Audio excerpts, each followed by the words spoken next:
So let's try this again, shall we?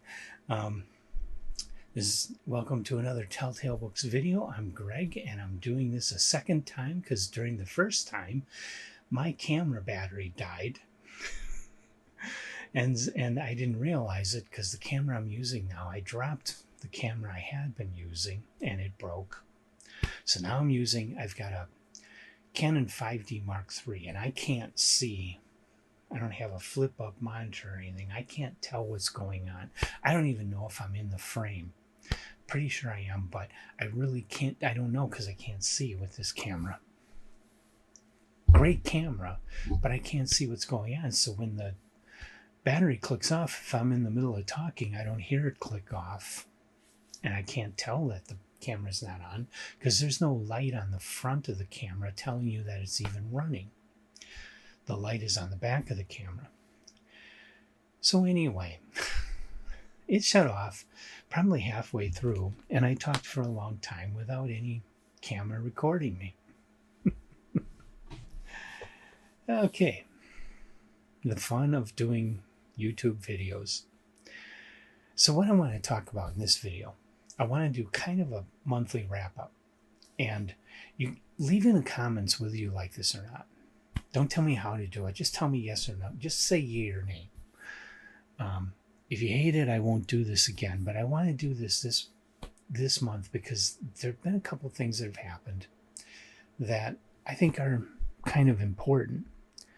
You know, first of all, as you probably know, if you follow us a lot, we've reached 1,000 subscribers. We're over 1,000 subscribers. I think today I looked on YouTube and we were at 1,012 subscribers. So yay, we finally made that milestone. And now I'm looking toward 2,000.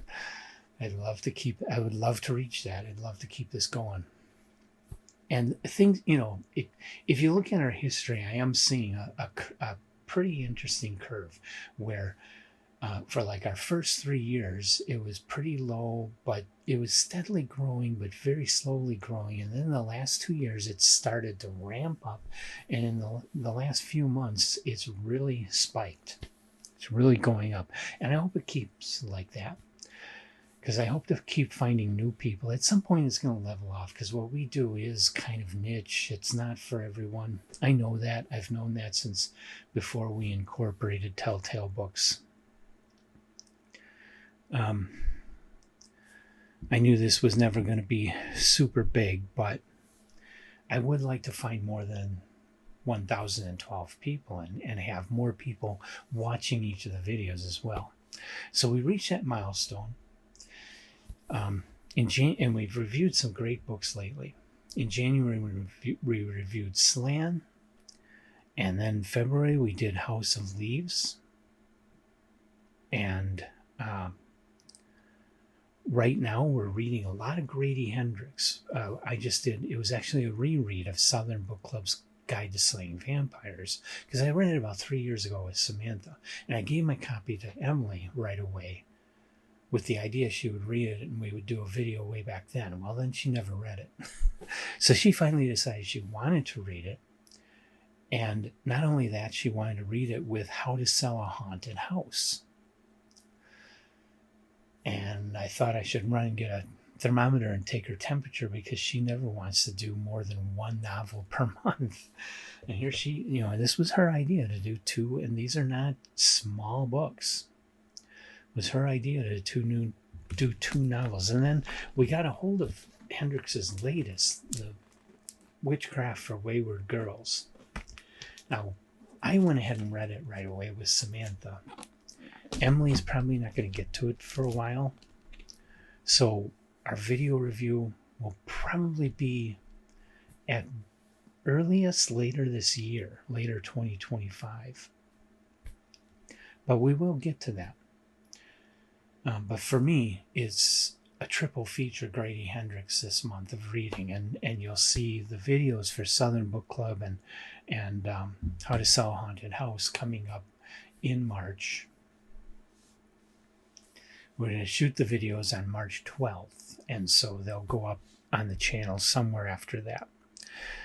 Also, my Weird Tales read through. What I wanted to do is I wanted to read the magazines. Weird Tales, Amazing, Astounding, Wonder Stories, and stall my deep dives into the science fiction authors until I catch up to the magazines where they're appearing, because most of the stories I'm reading for those deep dives are coming out of these old science fiction magazines. So I wanted to stall it and have the whole thing have a more historical perspective. I know the history, but a lot of you don't. And I've been kind of jumping all over the place. And I decided to try and get that together into a more cohesive timeline. And that means my next Weird Tales, the July-August 1923. But it has the lead story, Sunfire, by Frances Stevens. I've never read Frances Stevens before, and Sunfire was her last published story. She didn't write a whole lot, so I decided, well, what the hell? I'll stall the Weird Tales project, go back and read all of Frances Stevens. It's going to take me longer than I anticipated. In the meantime, there's a lot of older genre works, of course, H.G. Wells, Edgar Rice Burroughs, Jules Verne. These are, Bram Stoker, William Hope Hodgson. These are all people that published before Weird Tales came out. So I can go back and work on some of those now and focus more on those. Edgar Allan Poe, Lovecraft wrote a lot. We're almost up to where Lovecraft appeared in Weird Tales with new stories. That'll be coming up with the November 1923 issue of Weird Tales. But I have a few Lovecraft stories we need to get through before I get to that issue. So I need to do that. Austin Hall has a story in the September 1923 issue of Weird Tales. I've never read Austin Hall before. Of course, the author with Homer, Ian Flint, of The Blind Spot, which is considered a classic. So I'm going back and reading Austin Hall before I get to that September 1923 Weird Tales. So you see how this is working? I'm going back and trying to cover some of these authors that are appearing in Weird Tales. And then a lot of the authors that appear for the first time in Weird Tales, like Clark Ashton Smith, Robert E. Howard, they're coming up very soon. Even though I've already started, I only did one Clark Ashton Smith so far, but I did a number of Robert E. Howard. But the Robert E. Howard, I believe I reached the point where I have to read, I already did, I think, his first Weird Tales story, and so then it's his second Weird Tales story that I'm coming up on. And so I've stalled Robert E. Howard until I can get through the earlier issues of Weird Tales up to that issue. So it's kind of going like that. Oh, and Abraham Merritt appears in Weird Tales, I believe, a little further down the line. I think it's like 1926 was his first appearance in Weird Tales, but he published a whole bunch of stuff before Weird Tales ever came out. So I want to go through all that. So I'm going back and covering all these. And of course, I'm freeing up time to read non-genre stuff. And so I'm going back and reading some Agatha Christie. I like Agatha Christie. And when I first got into Agatha Christie, I dug around the internet trying to find what was the best complete edition of Agatha Christie's novels. And the first I came across were these leather-bound Bantam books from the 1980s. And I like them, except that I would like an illustration. But all the cool illustrated editions of Agatha Christie are paperbacks. I wanted hardcover. And you can get hardcovers with cool illustrations if you want to talk about first editions, but now you want to talk about, coming up with hundreds of thousands of dollars. That's not going to happen. So I've been collecting these Bantam hardcovers, and there is a seller on Instagram that has been helping me. She's helped me a great deal. I forget the name of her business. Her first name is Amanda, and she's been awesome. I only had about 20% of these, and she came with this whole box full of these things in great condition. Said, "Do you want them?"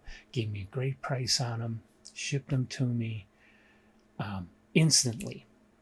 Boosted my Bantam Agatha Christie collection above 50% of the titles in the collection. And so then she came back with another whole list, and there were a bunch of them on that list that she had already sold me, but of course she doesn't keep track of that. I have to keep track of that.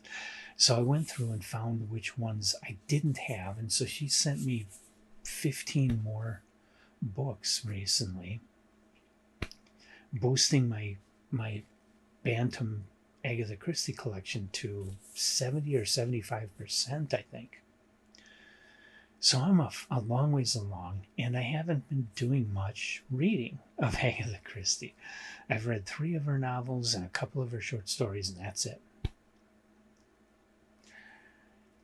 And I've been wanting for over a year now to add Agatha Christie to my deep dives, and so I'm currently reading her first published work was a novel, The Mysterious Affair at Styles. Currently reading that in the Bantam leatherbound, actually probably pleatherbound, but it's still a nice edition. I like it. So I'm going to keep going on Agatha Christie. You're going to be seeing more Agatha Christie coming up. And we have another special event coming up. A video that we will put online on May 2nd. Emily and I have, believe it or not, we've never read this. Tarzan of the Apes. So we're both going to read it, and we're going to do a video review. And I thought, well, since neither one of us really knows jack about Tarzan of the Apes, other than what everyone knows from movies and TV, I wanted to see if I could bring in somebody that is the closest thing to an expert that I could possibly get in touch with. And I do consider him, as far as YouTube goes, as far as BookTube goes, I do consider him the Edgar Rice Burroughs go-to guy. He is the expert. He is the one that's read them all, and he knows a lot about it. And so I contacted him, and he has agreed to join us for a review of Tarzan of the Apes. That is going to be great. I really love his channel, really love his style. He's going to be on our channel. And I want to look for more opportunities to do that, especially with authors. If I could get authors on here, that would be so cool. So I hope you've... the other bit of news I wanted to put into this video relates to the magazines that I deal with. You know, if you've been watching, I've been going through the current issues of Asimov's fantasy and science fiction and analog as much as I can, and reviewing the whole issue. Well, it was just announced that a group of investors led by somebody who is said to be deeply into science fiction and deeply into these magazines. I don't remember his name. They stated his name.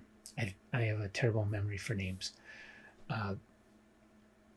But this group bought Analog, Asimov's, the Magazine of Fantasy and Science Fiction, Alfred Hitchcock's Mystery Magazine, and Ellery Queen's Mystery Magazine. They now own all 5 of those magazines, and they're going to keep them going, which is great news because those magazines have been struggling. Fantasy and science fiction in particular, I was thinking we weren't going to see any more issues because last year we only saw 2 issues. They made a statement where they were going down to quarterly publication. They haven't even met that. There hasn't been an issue since the summer 2024 issue. I thought fantasy and science fiction was dead and gone. But no, these guys are going to keep it going, and they're going to keep the others going, and they're putting some money into it, and hopefully this is going to be great. Now, Here's my opinion. As somebody who has always struggled to get around to reading these magazines, especially the old days when they were monthly, to read all these magazines every month and read the books that I wanted to read, it just never happened. And I've been trying to review the magazines lately. All the magazines had gone down some years ago already, had gone down to publishing every other month. But they were publishing thicker issues. So they were like a double issue every month. So they aren't doing less content. They're just publishing less often a bigger issue. My personal feeling is what would work for us readers is to reduce this down, make the magazines the size they used to be when they were monthly. Okay. I think they were like 160 pages. That's enough. Make them that length. Publish them quarterly. What this would do, because what I've been seeing as I've been reviewing the more recent issues, I'm going through where there's just these tons of short stories that I've been saying, I don't even know why this is in the magazine. The stories haven't been very good. The short stories haven't been very good. Now, I'm a fan of short stories. I think there's a lot of great short stories, like Frederick Brown and Harlan Ellison and Philip K. Dick did so many great short stories. H.P. Lovecraft wrote mostly short works. It's a great medium, but I feel like the magazines have been buying lots of short stories just to keep these thick double issue things full every other month. And they have to publish every other month. And frankly, it's been more magazine than I can keep up with. So I've had to skip a lot of issues in order to keep up with all the other things I'm reading. If they went down to quarterly and went back to the size issues they did when they were monthly, they could kick out all those crappy short stories they've been publishing and focus on fewer higher quality stories. And I think that would really help boost their sales, because we'd be able to read more issues. We'd enjoy each issue a lot more. They would have the issues packed with higher caliber work. It's win-win-win. Obviously, they're probably not going to listen to me, and maybe I don't even know what I'm talking about here, but that's what I would love to see these guys do. Keep these magazines doing, but pull back a bit and focus more on delivering quality, not quantity. So that's all I got for this video. If you like me to do this, I'll keep doing this at the end of each month and talk about things that are going on, news items and what's new with us.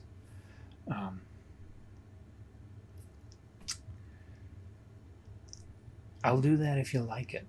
If you tell me that you hate it, I'll drop it like a hot potato. But if you tell me that you like this, I'll keep doing it every month. And so this is the one time I'm letting you tell me what to do. Give me some advice on what you like, whether you like this type of video on Telltale Books or not. Most other channels do this. I've never done it because I've just never liked that kind of thing. It's just a summary of what we've already talked about the whole past month. But in this one, I had some things that I thought, especially the magazine news, that was important. I really wanted to do a video on that. So let me know. Hit the like button, hit the subscribe button. Come on back for all we do here on Telltale Books, including the stupendous, tremendous Tarzan of the Apes review video on May 2nd, and everything else we do.